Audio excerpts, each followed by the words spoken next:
Good evening and welcome to The Bottom Line, a wrap of your business news of the day. My name is Nzinga Kunta, and as usual, we start with the number of the day. Today, that number is 5.4 billion rand. That's the amount reported to have been incurred as losses by South African Airways in the 2017-18 financial year by Reuters.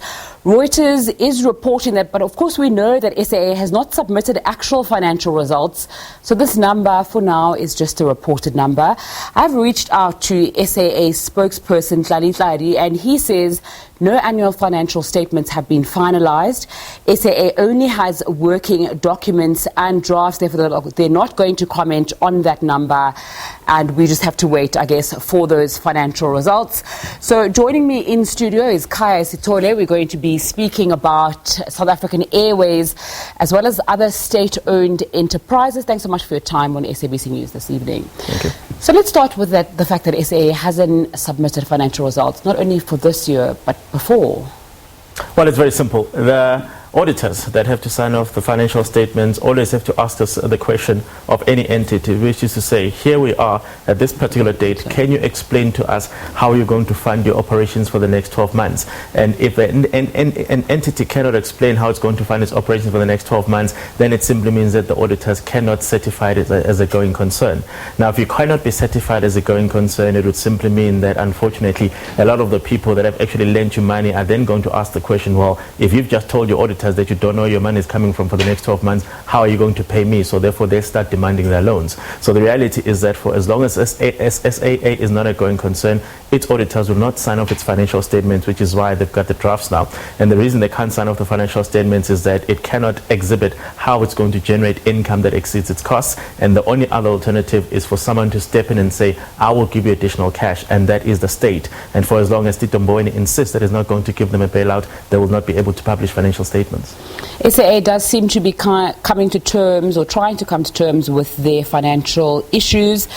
We saw on Sunday night a statement from the Minister of Public Enterprises on the so-called radical restructuring. You've got some thoughts on that? Well, he made up that term. There is no such thing. And the reality with SAA is that you're down to essentially the last few options. Option one is that you keep it going. But the reality is that if you want to keep it going, the money has to come in. And that money has to come from the finance minister. This is the same finance minister who 13 months ago in the United States said that he'd prefer for the airline to be shut down. So it's very unlikely that he's going to be championing SAA being given additional money. So that course of action is the one that's most difficult. The secondary option, of course, is to shut down the airline. And of course, we know that the consequences of shutting down that particular business, it's not just the direct employees of SAA that will be affected, it's all the other people that are part of the supply chain and the value chain of that airline. So there'll be consequences associated with that. There is also the option of putting it under business rescue.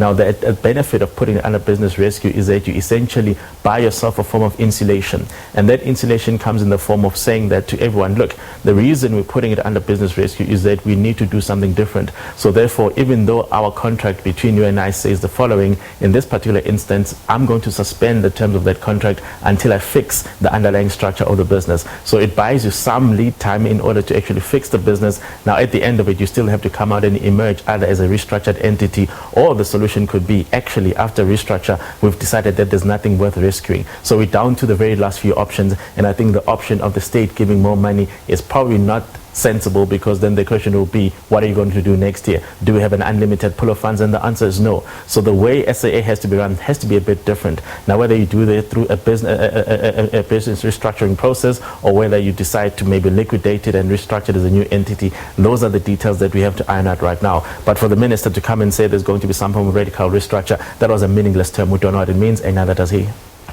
Okay, let's talk about people who have actually reported their results. Eskom, 20 billion rand loss, and SABC net loss of 482 million. What's happening at both those state-owned enterprises? The reality, of course, is that state-owned enterprises are not in a good financial position, and there's a variety of reasons why they're not in a good position. The issues at Eskom are unique to the fact that it spends too much money servicing its debt. Now, when you spend so much money servicing its debt, it means that whatever you make is just to pay off the people that you already owe, which means that your ability to invest in what you need to do to go forward in order to improve as a business is severely limited. That is the fundamental problem at Eskom. And of course, when the economy economy is struggling, remember the economy is a very strong proxy of people's ability to afford paying for Eskom, because it's really just very strong correlations. So in a struggling economy, there are people who are shutting down businesses. These are people who would ordinarily be Eskom customers. So it's really reaching this catch-22 situation where on the revenue side it's being squeezed by the fact that people are saying tariffs are too high, businesses are shutting down, so therefore it's losing on the revenue side. And unfortunately, its cost base is not compressing itself at the same rate. So that's the problem that's unique to Eskom, in addition to other legacy issues. And when you come and look at the SABC, the reality is that for as long as the SABC insists on having a licensing model, for example, that depends on the user pays principle, a user pay principle does not work in this country. That's why e-tolls have failed, because a user pay model requires a high level of compliance and a high level of enforcement. The reality here is that if somebody doesn't pay their TV license, there's obviously nothing you can do to them. And if somebody doesn't pay their license, you can't sue them. So for as long as the state insists on championing these user pay models when the conditions are not conducive to making those user pay model works, it's actually just a loss-making enterprise. Kai Sithole, thanks so much for your time on SABC News this evening. Accountant and analyst speaking to us about some issues at state-owned enterprise.